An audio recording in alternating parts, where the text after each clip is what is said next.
What's up, guys? So this isn't going to be very long. It's just something I was thinking of. That being said, um, so I got a message yesterday from an old friend of mine. I mean, gosh, we used to hang out at.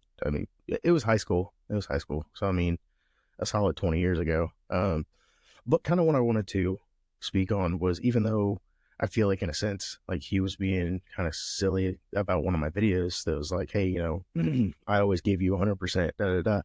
Uh, you're 100% right. Um, when I started doing the whole, um, like this getting sober, podcast idea, this just goes back to these last couple of years. I mean, that's a lot of what I want to talk about. The process of after I got sober. Uh, but I guess I never thought about jumping back into some of the things I did at a younger age, especially at a very young age like that. So part of growing and being more vulnerable with you guys is going to be talking about some of that older stuff as well. So one of those things that I just wanted to touch on was, back when I was drinking, I didn't realize, of course, that I had a problem because I was a lot younger. But one of the problems that I did have was honestly, kind of pushing people away, but in a sense of being kind of shitty, honestly. Not necessarily using people. That didn't come until later on in my life, when I started using people and not realizing it. But I feel like, um, I definitely would be around people and never think of anything but myself. And that's not a good way to be. It's not a good way to act. It's not a good way to feel. It's not a good way to make other people feel. And then at the same time, with me being that selfish, I also would take and like blow people off after they'd already done things for me. So, this person in particular, I remember so many cool stories, of me and him hanging out. Um, I mean, it just, I remember coming back from, picking up, it was either a transmission, it was some car part, and we ended up putting it in the back of my little sports car, because it was also for a little sports car, so it's not like it was big, but we put it in the back of my little sports car, and I had to work, it's like later on that afternoon. We were like an hour and a half away, and we hopped on the highway and we were floating. I mean, we got back in, I think, like 40 minutes, and we were cruising like 115, 120 the whole way home, because I had to be at work. I think he had something to do. I mean, I don't even know why we did that, but, um, the, the guy that I'm talking about has always been one of the most charismatic men I've ever met.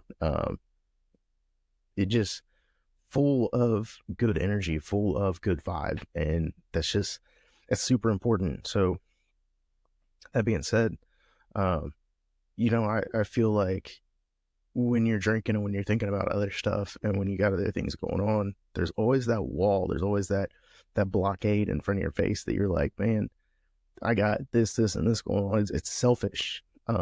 Is the best way to think about it. It's selfish because you're always trying to think about that next time you're going to drink, or that next thing that you can get, uh, for free or discounted or something. Like, there's never a full on push to do what you need to do, because every 4 to 6 hours you're thinking about how you're going to, get that buzz again so that you can continue to hold on to it. So it was crazy. I wanted to kind of touch on that, and I wanted to, publicly apologize, I guess, to a lot of people in my life that I probably was very selfish to, that I definitely did not, think about when I was making decisions, that I definitely was rude to, that I might have said things that I shouldn't have, all because of drinking.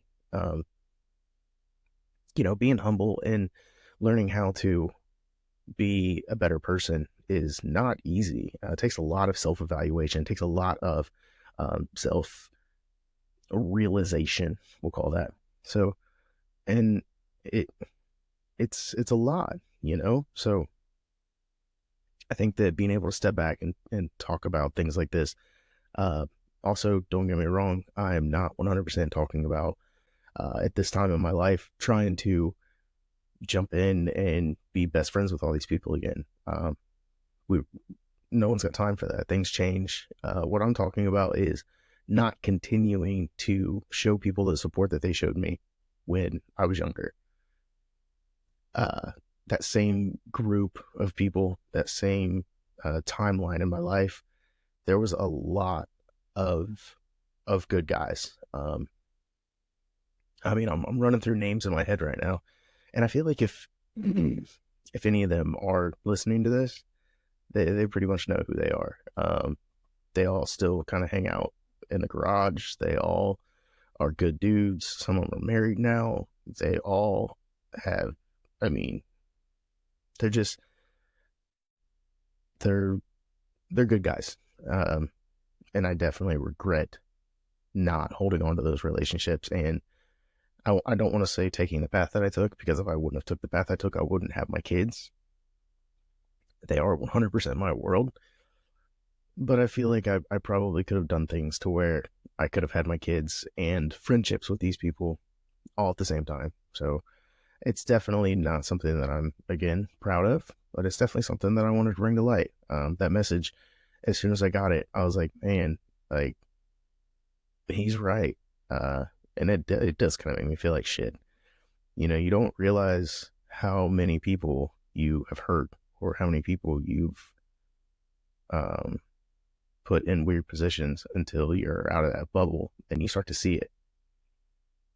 And it sucks when, especially now with social media, because you don't think that people are watching you until they pop up on your stuff. And then you're like, oh, wow, like you've been seeing all this, like, you know, and how does that make them feel? You know, put yourself in someone else's shoes.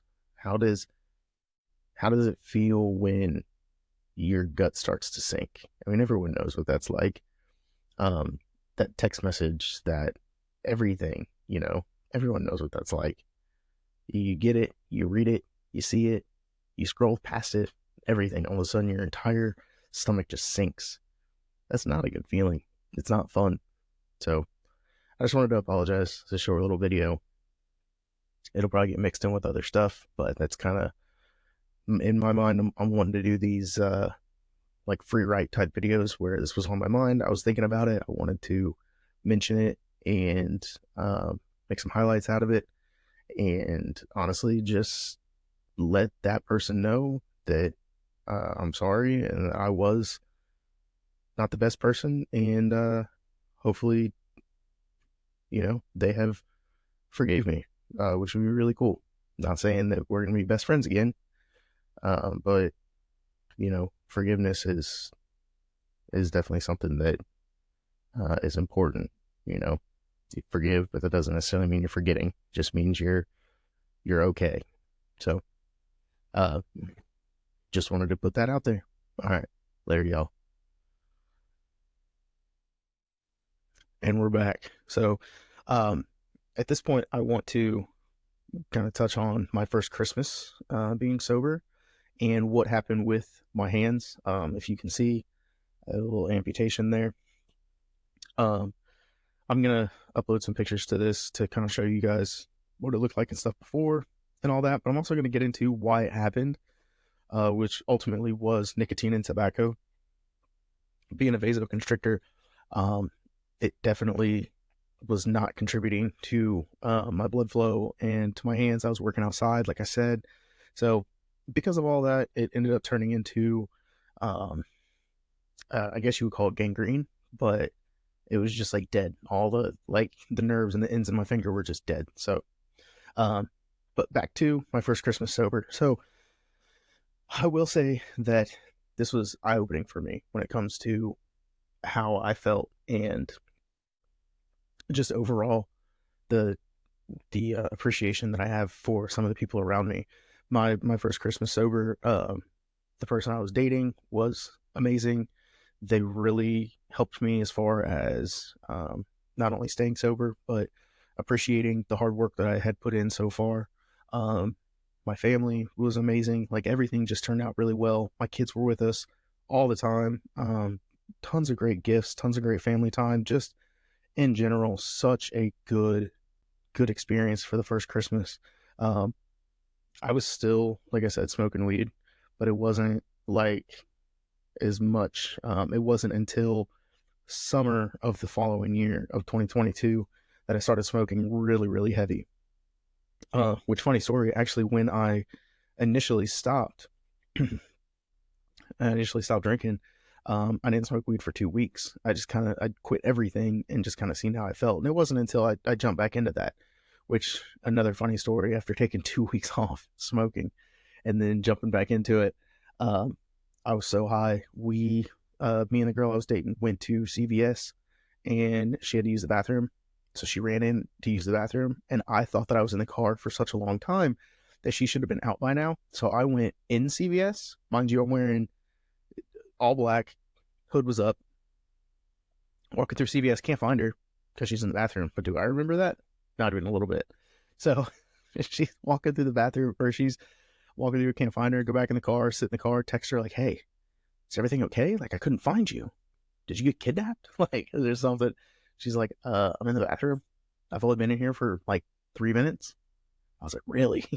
I thought it'd been like hours. So, needless to say, and that was not even smoking that much. I was just taking that time off and then being sober. That was like the first time I felt that. So, completely different. But as far as down to my hands, so it was like the tips of my fingers weren't healing.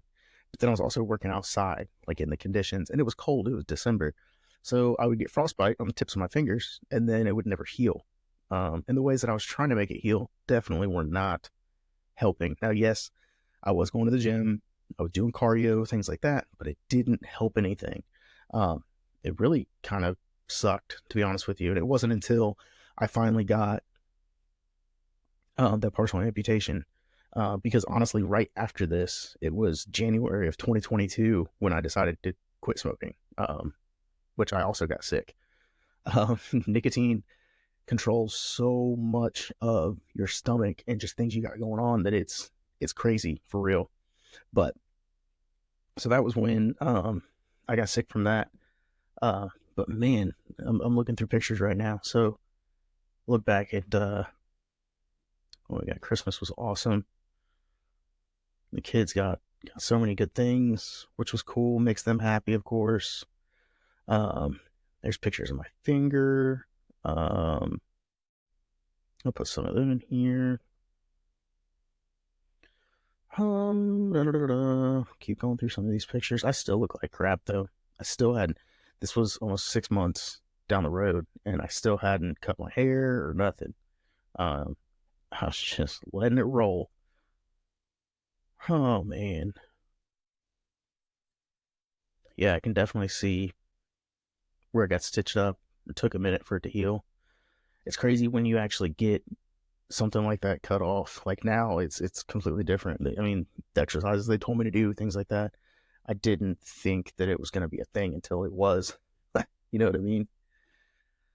Uh-oh. Caitlin had her first cheer comp that year. Um, it turned out awesome. Oh, this is when she started doing her flips too. God, that was so awesome. So I'm in March. Um, March I got sick. March I got COVID. Still in the gym. Yep. So I'll be honest with you. The finger thing sucked. And it came from, like I said, nicotine and tobacco, and just uh, blood sugar's high again. Guess I should have made all them gravy and biscuits. Um, so nicotine and tobacco are vasoconstrictors. So basically, they build up a bunch of plaque in your veins, so that it's hard for your blood flow to continue to run through your body. Now, that being said, that's where like heart attacks and things come from when it comes to normal people. Now, that also being said, I'm not normal. So I already heal slow, and I already put myself in this situation from drinking and adding the nerve damage from that, even though now I was sober, to now working outside in the cold and never stopping that. I remember it was Halloween that year that I quit drinking. No, it was actually Halloween the year before because I ended up drinking that night to make myself warm. I was freezing. I hadn't drank all day. It was like the start of my trying to get sober journey lasted probably a year, where I kept telling myself, well, I'm not going to drink for a couple days and da da da. That's when I realized I had a problem because it was so hard to do. And every time I stopped, I would get sick. So I kept drinking. Um, so it really just kind of, it took a toll on me. But yeah, finally I started. Looks like in March is when I cut my hair. So yeah, March haircut, check. Golden. Oh man, yeah, the finger thing was terrible. And then from then, I mean, the rest of my hands started feeling a little bit better. Um, when I quit nicotine and stuff back in January, my I ended up in the hospital. Um, my white blood cell count was in the 22, 23. So it was super high because I think it's supposed to be like 12 or 13. So it was super high, and I couldn't keep food down, or whatever did stay down went right through me. Turns out, like, nicotine controls a lot in your gut, how you control food, how you do all that. And with me already having a hormonal disease and nerve damage, it definitely wasn't helping. When you quit all these things, you quit drinking, when you quit nicotine and tobacco, when I quit drinking, I literally became obsessed with Reese cups and cans of Pepsi. I was like, I lived on cans of Pepsi and Reese cups. It's not good for you. It's terrible for you. Also, in March, no, I think it was January. It looks like we're getting there. So yeah, it was down in January. Um, is when I got on my insulin pump, which that definitely helped out, being on my insulin pump. I'm on the T-Slim with the Dexcom. It's a pair. So, and it definitely helped as far as controlling my blood sugar and things like that. It was tremendous gains when it comes to, I think my last A1C, uh, even like to this year, so 3 years later, when I got it checked was like 5.6 or 5.7, which is awesome. But I do spend a lot of time in the gym and things like that. Very into self care, wellness, trying to make myself be a better person. Clearly, why I'm doing this podcast and being vulnerable with you guys. So that's definitely something that means a lot to me. So just a little recap. We got quit drinking. Christmas was awesome. Um, I mean, looking back now, there's again kind of back on the old friends thing that I'm posting with this. I messed up a lot of stuff even after drinking, just because it's how I thought things are supposed to be, or that's how a lot of it. That was kind of one of those things that I feel like I might have messed up. But great year with that. Got on my insulin pump and quit nicotine and tobacco in January. Got sick, got over that. Got my finger amputated. Finger amputated. I mean, just lots of stuff. Finally cut my hair in March. So good stuff. Cage cheer competition. Just so many different things. So really, really liked that holiday season. That was a good one for me. And right after that's when I got a lot heavier into the gym. Just started kind of pushing myself. And also right after that is kind of when me and the girl that I was with broke up, which was another hard time for me to.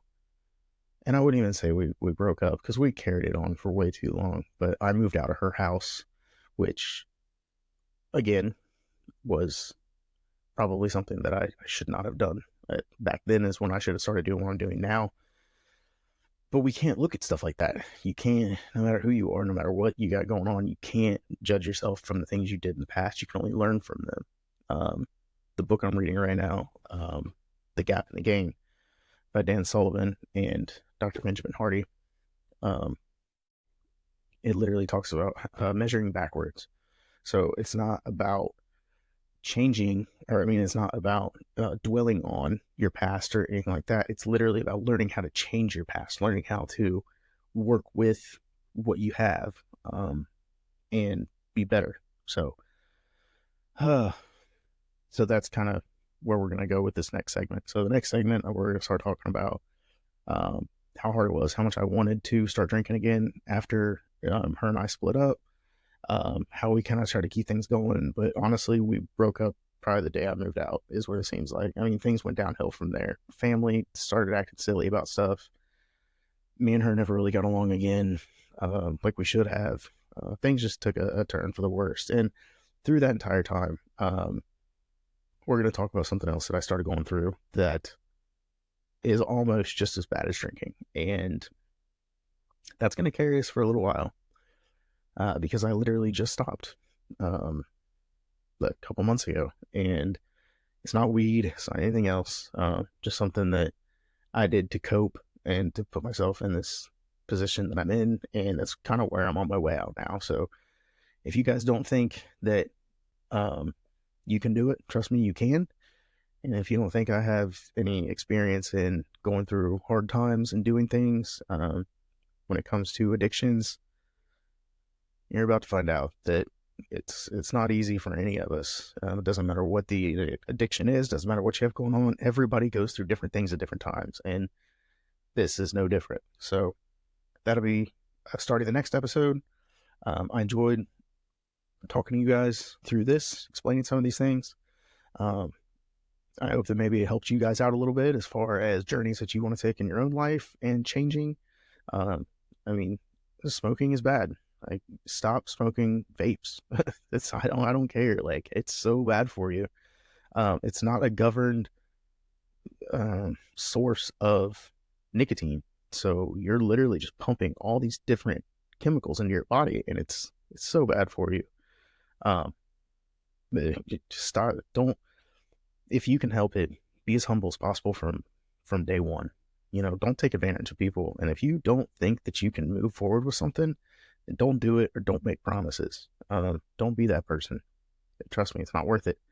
Because then you look back years from now and you're like, I sucked. I was a shitty person. I'm still thinking about the post that my buddy sent me, or the message my buddy sent me from, I mean, fuck, him and I haven't hung out in, like I said, 20 years. And I still cannot get that message off my mind.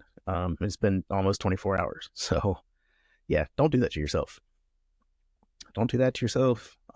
What you should do to yourself is go to my website. That's wise, W-I-S-E, Zen, Z-E-N, dragon.com.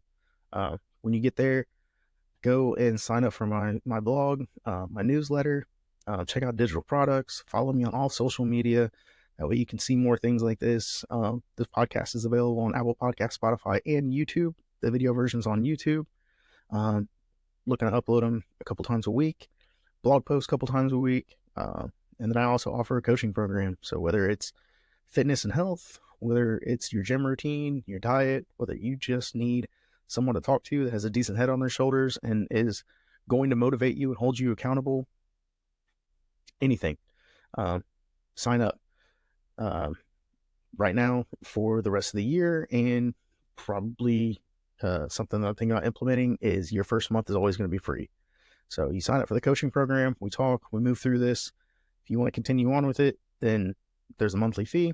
If you don't, no harm, no foul. So message me for any info you have on that, if something you're interested in, and we can go from there. I haven't changed anything on the website yet as far as pricing and stuff, so just message me if it's something you're interested in, and look for the next podcast. I look forward to talking to all you guys. I'm going to hop off here, and hope everyone has a great day. Bye.